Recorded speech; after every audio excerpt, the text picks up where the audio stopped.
Hello guys, this is Brian here with an update video on the spinal cord stimulator replacement surgery.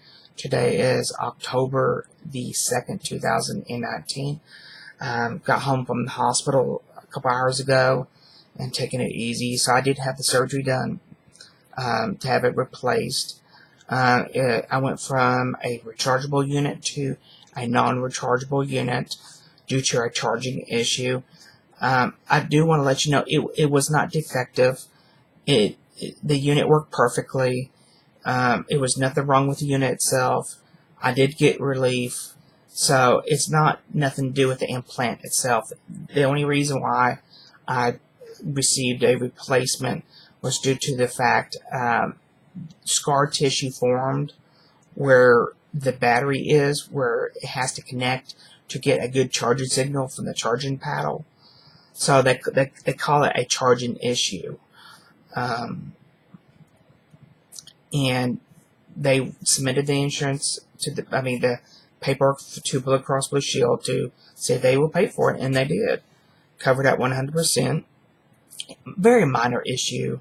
It was. I found about 3 to 4 months now that I had to place the charging paddle exactly over the implant with a little bit of pressure, like with a pillow, and kind of put a little bit of weight on it in a chair for it to connect and charge right. And when I went to the pain management doctor and saw the rabbit rep, and they concluded it could be, scar tissue, or for some odd reason the implant may have moved, and could not really connect. The implant did not move. So when they did the surgery today, they did find scar tissue that was blocking the signal. So it was nothing wrong with the machine. The implant, it worked perfectly fine. Just the minor little issue, nothing catastrophic, nothing major, anything like that. Now, if they did approve that, and my insurance said, hey, you have to pay the $900 out of pocket, I wouldn't have it done immediately. That would have been down the road. But since I already met my out of pocket already for this year, might as well. You know what I'm saying? So minor. Good news is they did not have to change out the leads. They left the leads in, the existing leads, because they're working perfectly fine. As well as, it's not, to my understanding, the implant, they did not have to replace the whole entire implant. It's really the battery pack that they switched out from rechargeable to non-rechargeable, to my understanding. And didn't have to make a new pocket for the new implant or anything like that.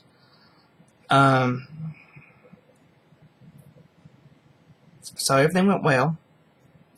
I was there for a long period. I was there for a good 7 hours, maybe 6 or 7 hours. Got there around 10:45. I was supposed to be there at 11, but I got there at 10:45. Surgery was supposed to be at noon, but the doctor had a urgent case that lasted a little bit longer, so he threw off everybody's schedule. So I think I finally went in to have surgery maybe around 1 to 1:30. Surgery lasted around 45 minutes to an hour. That what I was told. And by the way, I saw the Abbott rep in the pre-op, the operating room, for a brief second before I was put to sleep, as well as in the recovery and post-op. So I saw him multiple times. In the recovery room, oh, by the way, I did have a headache on the verge of becoming a migraine before surgery. So they did give me medicine to break that up.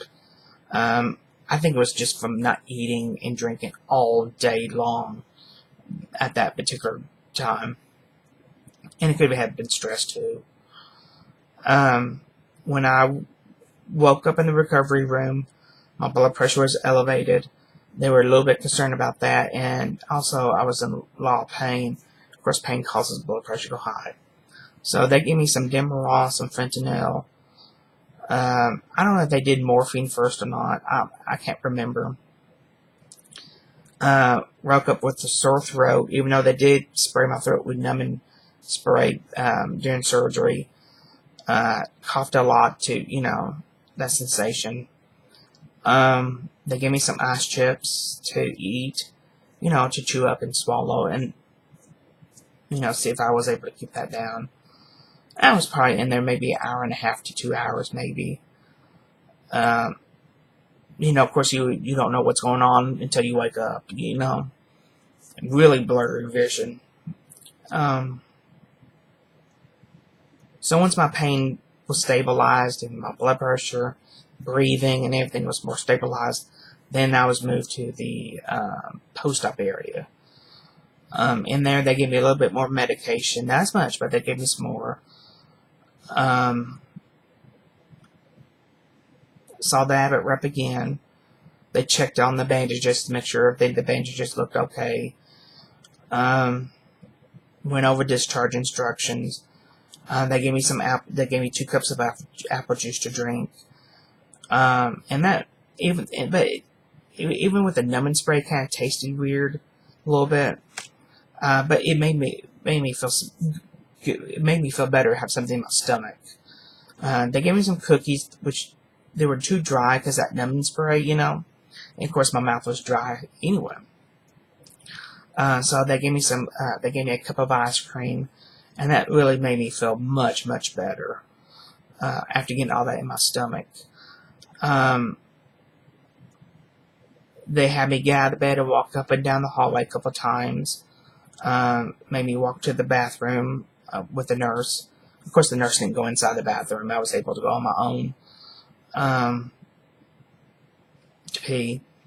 And I've been peeing my brains out ever since then because all this IV fluid. And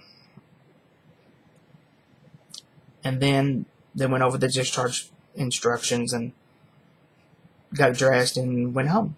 Of course, got stuck in rush hour traffic and went to the pharmacy and picked up the pain medicine.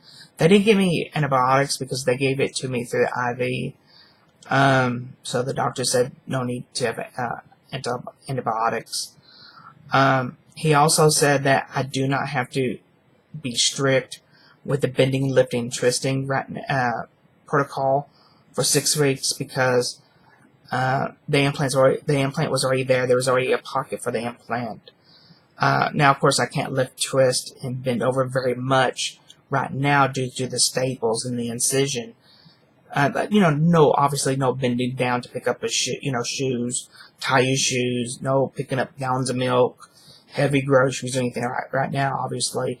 But I can move like this, get in the car, get in and out of the car, okay? I'm able to get up and down from a chair and also from the bed. I'm able to lay in bed, on the bed on my sides, okay? Because when you have a spinal cord stimulator implanted, you absolutely cannot bend whatsoever. I can a little bit, not too extreme due to the incision, obviously. They gave me Narco to take, or Vicodin. I think there's the same damn thing. No, it's Narco, if I remember correctly on the prescription bottle. I already had muscle relaxer, so no need to have that.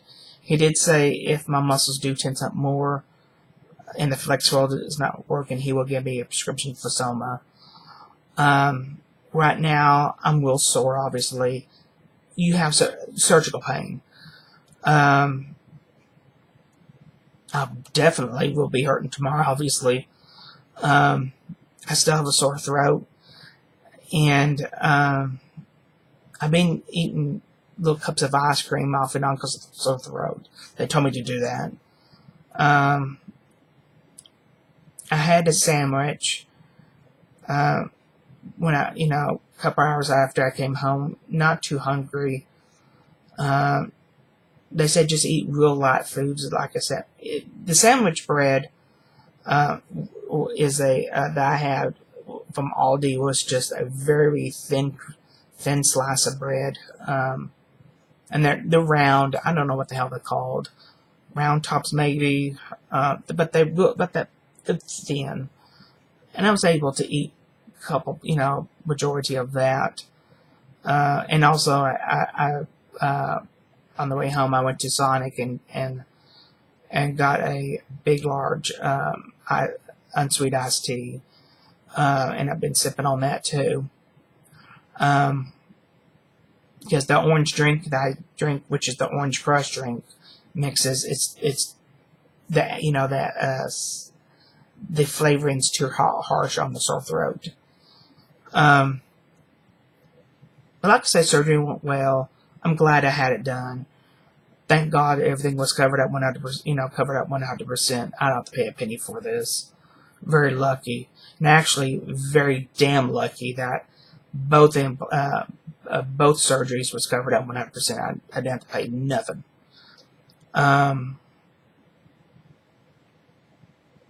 Very glad I did it. And here's I don't know what this is called, iTouch, iPad thing,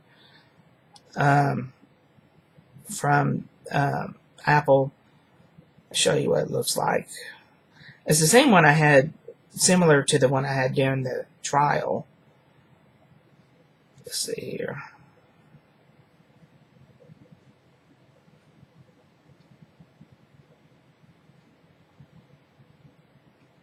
Hold on, and it's connected via Bluetooth. So let me connect to it here. It takes a couple seconds for it to connect.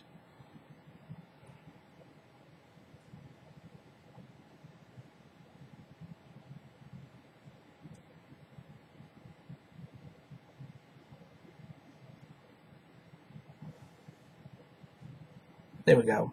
It's turned off right now, but let me cover up my name because my name's on the menu here. So this is what it looks like.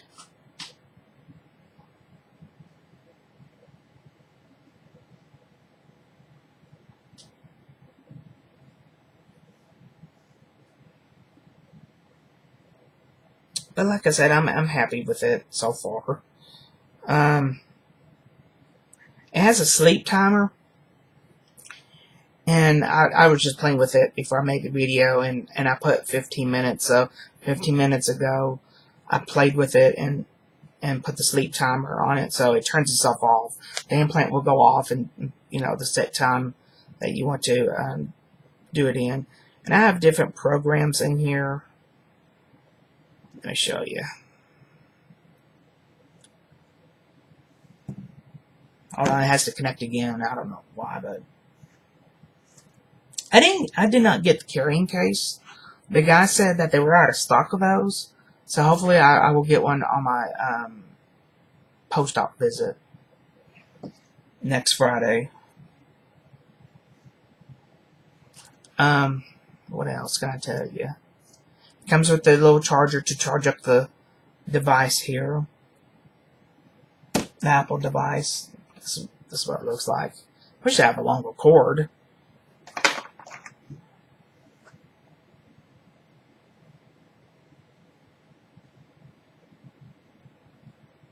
Also, they put a test mode, which they had the same mode on my other controller, which I can feel the pulses, and they said that's a good if you're having severe pain at that particular moment, and you can turn it on for like 5 to 10 minutes, and don't feel don't turn it up so high you can't tolerate it, but feel the little pulses.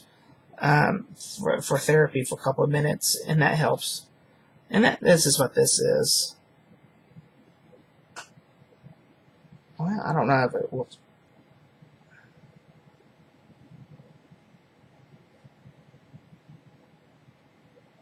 I don't know if you can even see that, but it's called test mode, and mode is continuous. So he said don't lose those controllers either, because if you lose it, insurance don't pay for it, and they're $1,200 supposedly.